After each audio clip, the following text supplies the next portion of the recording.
Praise lord, హల్లెలూయా. దేవుడి నామానికి మహిమ, ఘనత, ప్రభావం కలుగును గాక.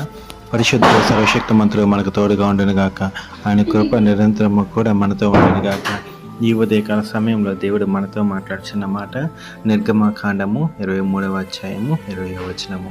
ఇదిగో, త్రోవలో నిన్ను కాపాడి నేను సిద్ధపరిచిన చోటుకు నిన్ను రప్పించుటకు ఒక దూతను నీకు ముందుగా పంపుచున్నాను. ఆమేన్, హల్లెలూయా. చూడండి, త్రోవలో నిన్ను కాపాడి నేను సిద్ధపరిచిన చోటుకు నిన్ను రప్పించుటకు ఒక దూతను నీకు ముందుగా పంపుచున్నాను.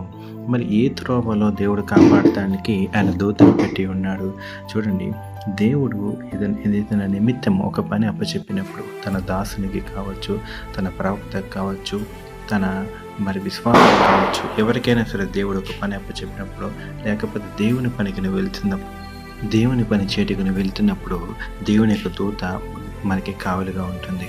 ఎందుకు అనంటే, దేవుని చిత్తమై ఒక పని నిమిత్తం మనం బయలుదేరి వెళ్ళినప్పుడు ఆ పని అంతా కూడా సఫలమవుతుంది అనమాట. ఎందుకంటే దేవుడు ముందుగానే దూతలకు ఆజ్ఞాపించి ఆ మార్గమంతను కూడా సరళం చేస్తాడు. అంతటి గొప్ప దేవుడు మనకి కలిగి ఉన్నాడు. మరి నిజమే, ఇది దేవుని ఈ లోకం నుంచి మనం పరలోకానికి వెళ్ళాలి. ఎన్నో మార్గాలు ఉన్నాయి, ఎన్నో మలుపులు ఉన్నాయి, ఎన్నో ఎత్తులు ఉన్నాయి, ఎన్నో ఇరుకు మార్గాలు ఉన్నాయి. కానీ ఒక్కొక్క మార్గం అయితే ఉన్నది. అది దేవుని మార్గము, దేవుని రాజ్యానికి తీసుకెళ్లే మార్గము. ఆ మార్గం గుండా వెళ్ళాలి అంటే పరిశుద్ధత కలిగి ఉండాలి, యథార్థత కలిగి ఉండాలి. దేవుని వాక్యము, మరి ఆత్మానుసారమైన వాక్యము, దేవుని మనము ఆచరించాలి.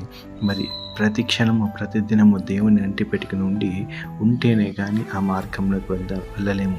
అదేనండి దేవుని యొక్క శిలువ మార్గము, ఆయన నజరేయుడైన యేసుక్రీస్తు వారి మార్గము. ఆ మార్గంలో మనం నిలిచినప్పుడు దేవుని దూతలు మనకు తోడుగా ఉంటాయి. కానీ ఇది దేవుని మార్గము, ఏ కష్టమైనా సరే నేను వెనక్కి వెళ్ళకూడదు, నా గమ్యం ముందుకే అని నమ్మకం ఉంచి వెళ్తే గనక దేవుని దూత నీతో పాటు ప్రయాణం చేస్తూ ఉంటుంది. అందుకే దేవుడు చూసారా, ఆయన దూతలని ఆయనకి పరిచారకుగా ఏర్పరచుకున్నాడు. కానీ అవే దూతలు మనుషులకి కాపర్లుగాను, మనుషులకి రక్షణగాను దేవుడు నియమించినాడు. అంత గొప్ప దేవుడు మనకి కలిగి ఉన్నాడు. మరి అందుకే ఉదయకాల సమయంలో ఆయన నామానికి మహిమార్థకరంగా ఈ వాక్యం మంచును కూడా అర్పిద్దాము. ప్రార్థన చేసుకుందాం. పరిశుద్ధుడు, సర్వశక్తిమంతుడు, సర్వాధికారి, రాజా, వందనములు దేవా, నీకే స్తోత్రాలు నా పరమ తండ్రి.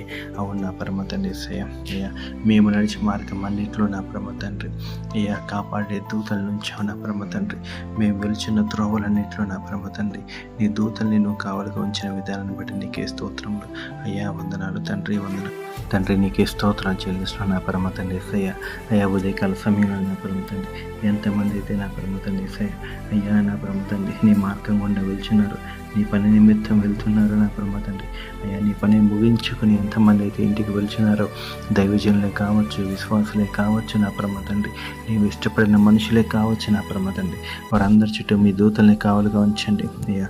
ఎవరైనా సరే నా పరమ తండ్రి ఏదైనా పని ఎదురు చూస్తున్నారేమో, వారికి దూతని కావలుగా ఉంచి ఆ పనులన్నీ కూడా సఫలపరచమని అడుగుతున్నాం. రాజా, వందనములు దేవా, నీకే స్తోత్రములు అయ్యా. ప్రతి ఒక్కరిని జ్ఞాపకం చేసుకోమని, దీవించమని, ఆశీర్వదించమని, అదే రీతిగా నా పరమ తండ్రి ప్రతి ఒక్కరికి సమాధానకరంగా ఉంచమని నజరేయుడు సర్వశక్తిమంతుడు దేవుడి నామం అడుగుతున్నామయ్యా. అదే రీతిగా నా పరమ తండ్రి నీ దాసురాలను జ్ఞాపకం చేసుకోండి. ఈ హోలీ స్పిరిట్ మినిస్ట్రీస్ కూడా జ్ఞాపకం చేసుకోండి అయ్యా. మీరే తోడుండి ముందు నడిపించమని నజరేయుడు సర్వశక్తిమంతుడు దేవుడి నామంలో, కృపగల తండ్రి నామంలోనే ఈ ప్రార్థన అంతా కూడా అడిగి వేడుకుంటున్నాం నా పరమ తండ్రి. ఆమేన్, ఆమేన్, ఆమేన్.